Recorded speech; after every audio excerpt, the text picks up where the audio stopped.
Good morning. কালকে share করেছিলাম আমার মেয়ের হেয়ার কাট, আজকে কিন্তু শেয়ার করব আমার হেয়ার কাট। আর এবারে আমি হেয়ার কাটটা একটু চেঞ্জ করেছি, এবারে করেছি বাটারফ্লাই কাট। প্রত্যেকবার করি স্টেপ কাট, তো ভাবলাম যে এবার একটুখানি চেঞ্জ করা যাক। বেশ চেঞ্জ করতে কিন্তু ভালোই লাগে।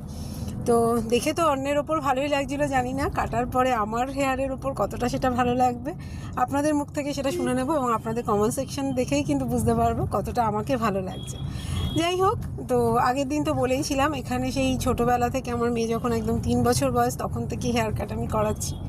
তো আমার এখানে ভীষণ পছন্দ হয় হেয়ার কাটটা, বিশেষ করে এই ভাইটার কাছে অনেক বছর ধরে কাটছি। আমার মেয়েরও এখন এনার কাছে কাটার অভ্যেস হয়ে গেছে, তো এমনি বসে থাকি আমরা, কিন্তু এনার কাছেই কাটবো। তো এবারেও তাই হয়েছিল, অনেকক্ষণ বসার পরই তারপরে আমরা চান্স পেয়েছি, কারণ আমাদের আগে অনেকজনই ছিল।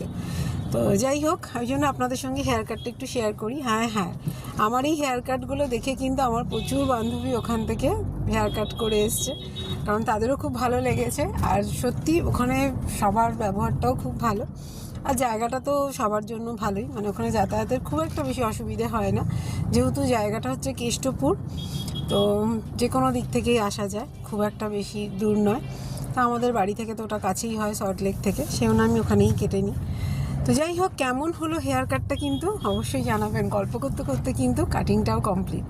আর ওখানে এটা একটা ভালো যে কাটিংটা হওয়ার পর দেখিয়ে আপনার যদি স্যাটিসফ্যাকশান না আসে, ওরা আবার কিন্তু সেটাকে ছোট করে দেবে। বড় তো আর করা যায় না। যাই হোক, আমার একটুখানি ছোট করার ছিল সামনেটা, আর একবার করে দিয়েছিল। তো দেখুন তো কেমন লাগছে।